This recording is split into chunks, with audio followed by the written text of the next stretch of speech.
I made no secret of being a Zack Snyder fan, particularly of his 3 Superman films. Hell, I'm working on a series specifically meant to debunk the many online myths surrounding that version of Superman and his supporting cast. And with us recently getting a very first look at James Gunn's Superman in his first teaser trailer, the Zack Snyder and James Gunn fandom are kinda at war with each other. Now, personally I thought it was a pretty sweet trailer. The visuals kinda range anywhere between "damn, this looks really cool" and "alright, it's the same cinematographer as The Flash, isn't it?" But it's perfectly fine overall. In general, James Gunn is definitely trying to cater to what I've been calling the Super Superman fandom, basically the nostalgic side of Superman fans who value Clark not for his complexities and who he is as a person, but whether he's portrayed as a perfect symbol of hope, who always smiles, always knows the right thing to say or do, and always makes you feel fuzzy inside with each step he takes. And if he doesn't do all of those things, he might as well not be Superman at all. Which is interesting, given how in this affirmation trailer Superman doesn't smile even once, and we generally see him all frowny, bruised and battered, which really surprised me. I was 1% ready for a D shot where we see his suit in full color, full smile, followed by 3-4 tweets with 12k likes each, saying how much better it is than Snyder's Superman. Sadly, that's kinda how the Super Superman fandom tends to treat modern iterations of the character, not adaptations to love and cherish, but to weaponize against the evil Zack Snyder, who hasn't worked at a DC project for over 8 years now, but hey, it'll always be 2016 for some fandoms.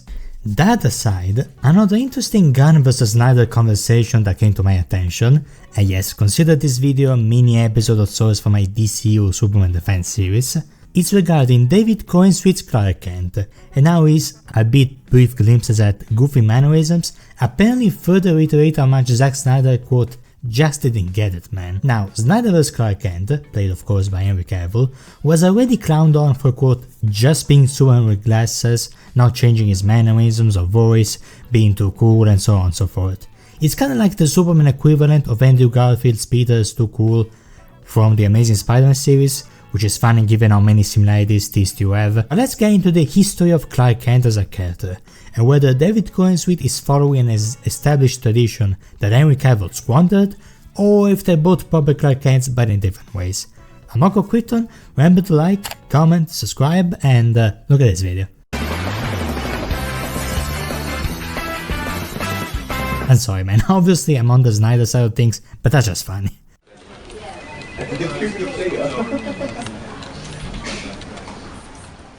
Now, the DC Universe has a specific event that splits its comic book history in half: Crisis on Infinite Earths.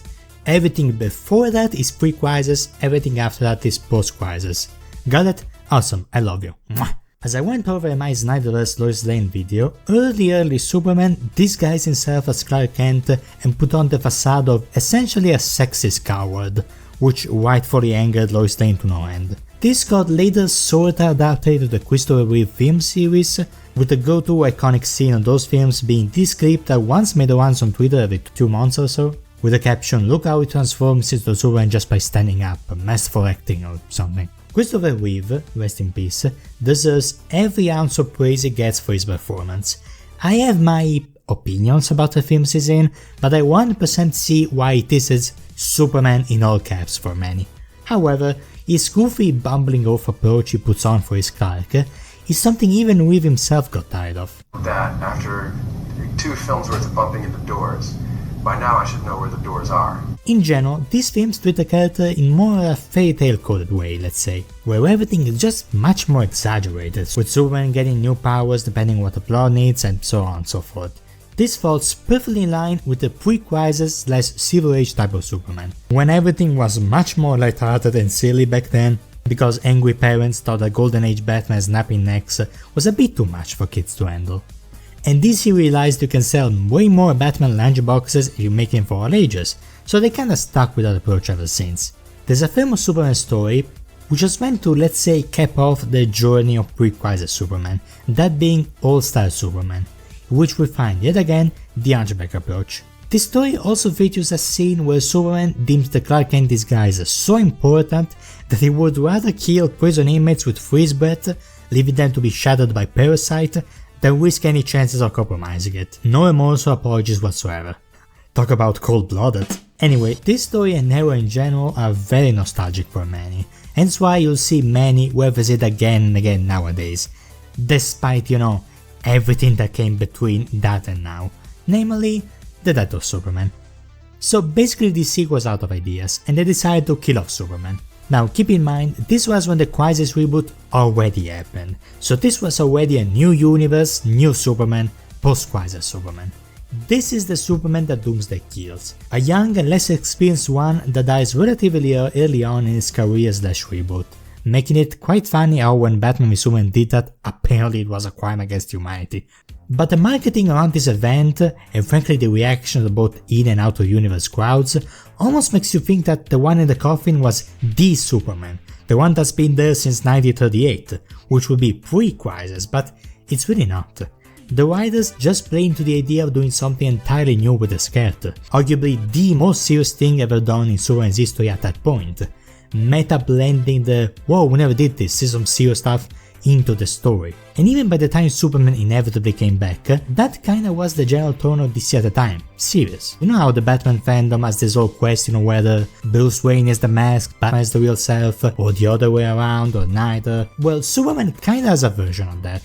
In the pre-Crisis era, between the 50s and 80s, Superman, aka Kal-El, was the real deal, while Clark Kent, despite being the name given by the family that adopted him, was just a disguise. So it makes perfect sense that this is the approach that was taken in the Christopher Reeve films, which started from 1978. That said, however...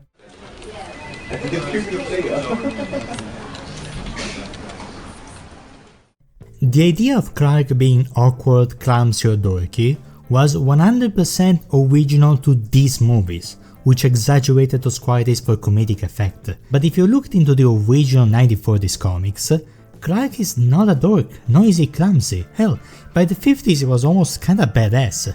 Kirk Alyn and George Reeves in the 1948 and 1952 respectively were very much accurate iterations to the serious and straightforward Clark Kent at the time. In the 70s/80s, comic book Clark was a freaking TV news anchor, while his counterpart on the big screen at the time was tripping over his own feet. In post-Crisis comics, however, which went from 1986 to 2010, Clark Kent is the real person, while Superman was something he put on. This resulted in a much deeper emphasis about how being Superman affected Clark's mind, his doubts and imperfections, and how someone raised as a normal man can best handle this godlike power. And this is the Superman that the likes of Superman the Animated Series, the DC Animated Universe, and Zack Snyder Superman films take after the most. As you can see from the generally serious tone and more focus on the sci-fi stuff, and most notably a Clark Kent who kinda just acts like a chill normal guy, blending in with the crowd, instead of putting on an eccentric act that will realistically only draw further attention to you. It's almost as if the character is known for being mild-mannered or something. But anyway, in fact, both the DCEU and Snyderverse Superman seem much more relaxed than they can be, Clark Kent, their true selves, spend time with their family and loved ones.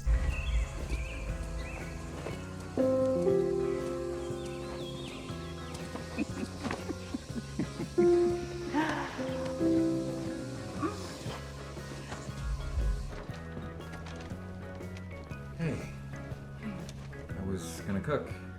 Surprise you. Clark. Hi, Ma. Pa. Merry Christmas.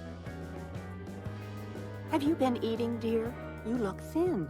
Oh, Ma. Good to have you home again, son. It's good to be back. And I brought a friend. Instead of being constantly under the pressure that comes with being Superman. You just can't be Clark anymore. But I am Clark. I need to be Clark. I'd go crazy if I had to be Superman all the time. All this time, I've been living my life the way my father saw it. Righting wrongs for a ghost, thinking I'm here to do good. Superman was never real. Just the dream of a farmer from Kansas. Hence why they're generally much more tense and stoic when they don the cape. Next time they shine your light in the sky, don't go to it. The bat is dead. Bury it. Consider this mercy. I'm not the man who killed President Luthor. Right now, I wish to heaven that I were, but I'm not. don't get it twisted, they're still 1% heroic and smile whenever they have reason to, but as George Reeves eloquently put, Clark Kent is who they are, Superman is what they do. And it's not correct to say that Snyderverse Clark and Superman act exactly the same. The difference is subtle, being more of an introverted portrayal, but it's still there. When he is Clark, he has a nerdier voice and overall much more professional yet relaxed demeanor. Consistently targeting the port and the adjacent projects and tenements, and as far as I can tell, the cops are actually helping him. I'm not a cop. I'm a reporter. The young lady living here? I'm trying to find out what happened to an inmate. Hey, Santos. Talk to me. Help me change it. Why aren't we covering this? Poor people don't buy papers? People don't buy papers, period, Ken. In contrast, as Superman, he puts on a much deeper tone of voice, is generally more tense, and his confidence is amplified to a degree of almost cockiness. Something called a phantom drive. It bends space. Zod's ship uses the same technology, and if we can make the two drives collide with one another... A singularity can be created. Like a black hole. Yes. I know you're trying to find out where I hang my cape. You won't. My parents taught me to hone my senses, Zod. Focus on just what I wanted to see. And it hurts, doesn't it? You think I'll fight him for you? She's safe on the ground. How about you? Which is not unusual Superman behavior, by the way. But even then, it's always only against his enemies exclusively. He even slicks back his hair, much to the internet mixed feelings on the matter. But otherwise, most of his interactions as Superman are with people who already know him as Clark, therefore he doesn't need to change his naturally soft-spoken cadence most of the time, which might partially explain the confusion amongst viewers. And there is this criticism that this Superman in general doesn't talk much to people outside his loved ones, but I mean, whenever he dons the cape he's dehumanized left and right, that doesn't really put the mood for conversations, you know? Also, Christopher Reeve's Superman was mostly a metropolis-centered hero, whereas Henry Cavill's operated all over the globe, meaning the chances of someone thinking Superman is a random guy from a random American city are much more slim than in Donner's iteration. Also, Snyder's Superman is never at any point a dude bro. In fact, it's the exact opposite compared to the close-minded cynics he chats with all the time. Is there a phenomenon going on where people go by the vibes or what the word carries instead of the actual meaning? Like, check this comment right here. I blame his performance on Snyder's weird homoeroticism and depression. What the fuck does that mean, not C. Larson? On my side of things, DCEU Superman was my introduction to the characters as a child, Post-Crisis Superman are what I got into when that animated era ended, and Man of Steel is what reignited my love for the character. So if you think that I might be biased, you would be 1% correct. Post-Crisis is just my preferred approach when it comes to Superman, but many Superman fans don't react positively when they see a Superman that doesn't remind them of Christopher Reeve's iteration, whether it makes sense or not. And despite the fact that for the vast majority of his existence, awkward, dorky and clumsy is not how the character has been in comics. Therefore, anyone insisting for Cavill's Clark to imitate that version is not calling for accuracy or fidelity to the character, but validating nostalgic memories. And so they mistakenly called Snyderverse Clark, quote, just Superman wearing glasses, because to them Clark Kent means goofy moron that bumps into doors, whereas to Zack Snyder, post-crisis writers like John Byrne and frankly me, Clark Kent stands for the kind, sweet mama's boy who he was growing up, going to school, making friends, getting his first kiss, and who just wants to help out, with Superman being merely an extension of such desire. Returning on the topic of words, there's some deep irony about people citing quote earnestness as a missing element when it comes to Cavill's Clark, because like that word points to sincerity and conviction. I'd say Henry Cavill's Clark very much carries a lot of conviction, both in words and actions, but how can you claim that you wish for sincerity while praising the fake persona Clark as your preference? Look at Knoxzilla over here. He's kind and he doesn't lie as the difference between Reeve and Cavill.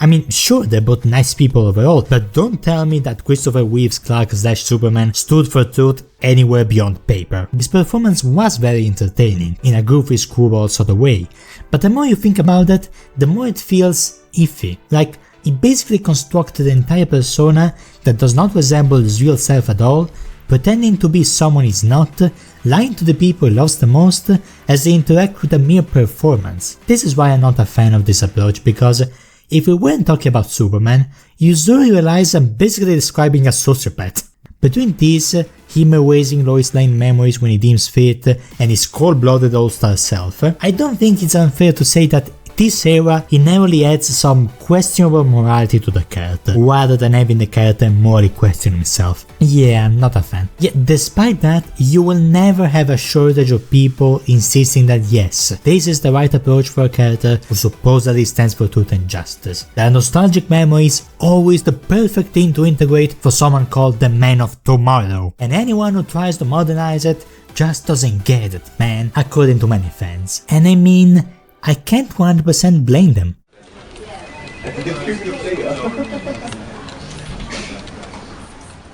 When you have 4 Christopher Reeve films, Superman Returns being essentially an attempted continuation of that approach, ditto for many of the character's most famous comic book stories, and Smallville's 10th season basically being one huge Reeve homage, even featuring the man himself, that's cool. What's less cool is being engaged to Lois and still calling her Miss Lane just for nostalgia points, like, dude. But it was inevitable that a large chunk of people got implanted with the idea that this was the norm for Superman.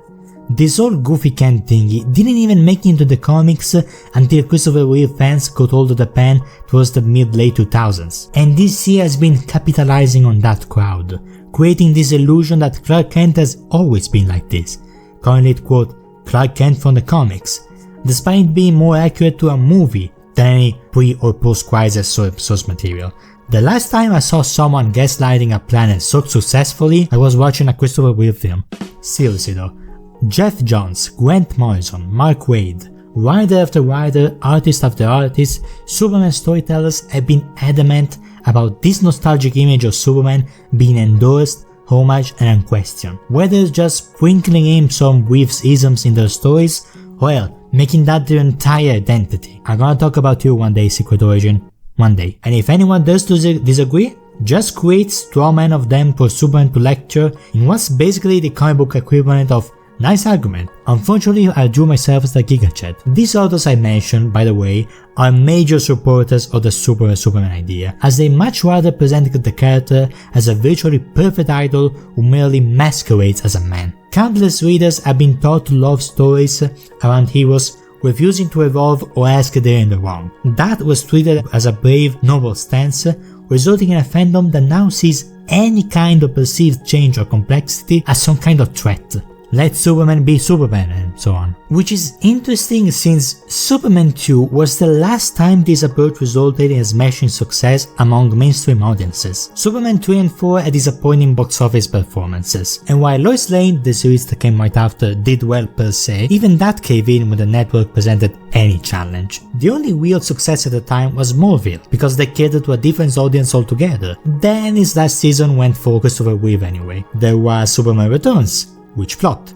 Man of Steel, Batman and Superman were doing great box office wise. Then Joss Whedon Justice League incorporated some Reeve-isms both in the music and overall feel for the Superman, and became the first of the DCEU's many flops. Yet despite nostalgia-centered Superman fans having literally hundreds of hours of movies, animation, TV series and thousands or so comic books validating their preferred approach for a character, they always act extremely intolerant towards anything that doesn't resemble it, always eager to be like, oh, when will we finally get some classic Superman material, sometimes I can still hear his voice. Like bro, that's because it's been everywhere around you for the past 50 plus years.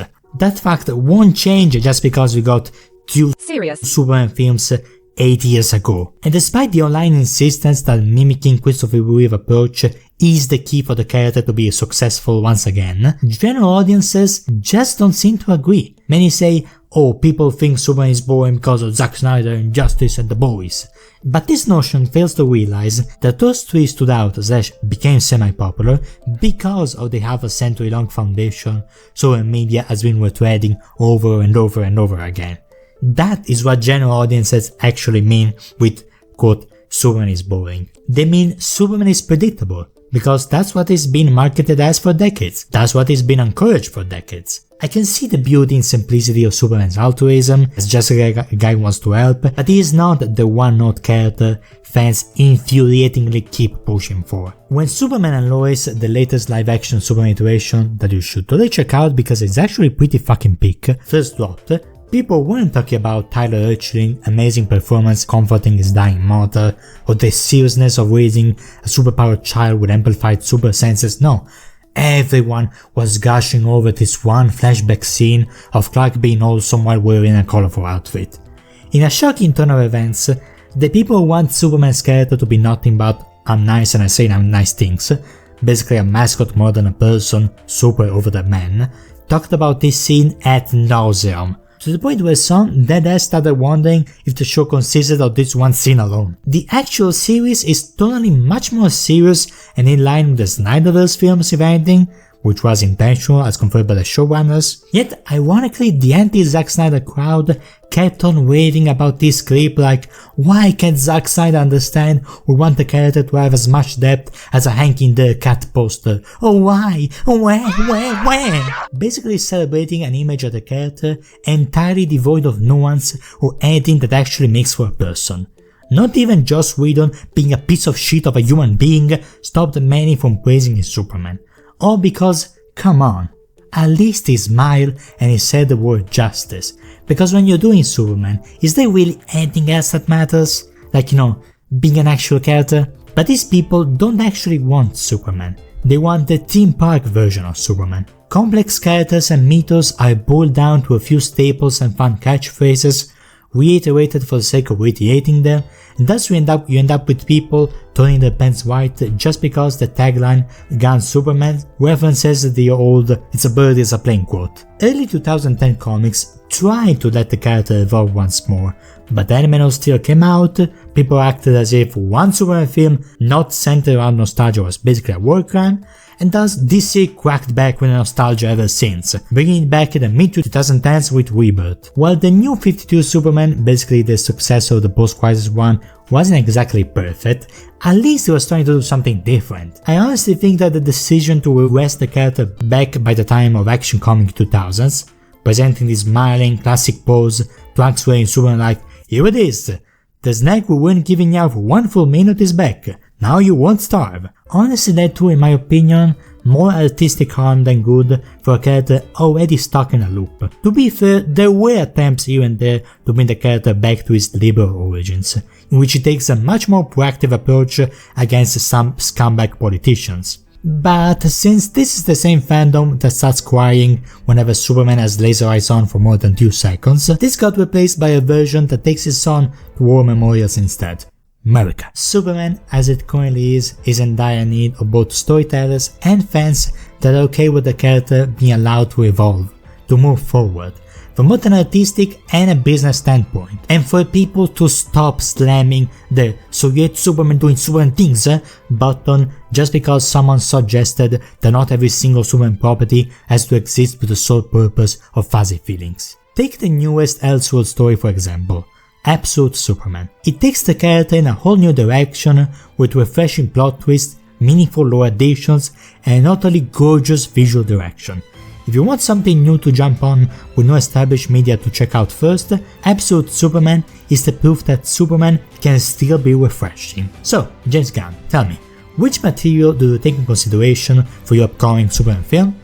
Zack Snyder? Okay, cool. All-Star Superman? Okay. And the Christopher Reeve movies. Great. Awesome.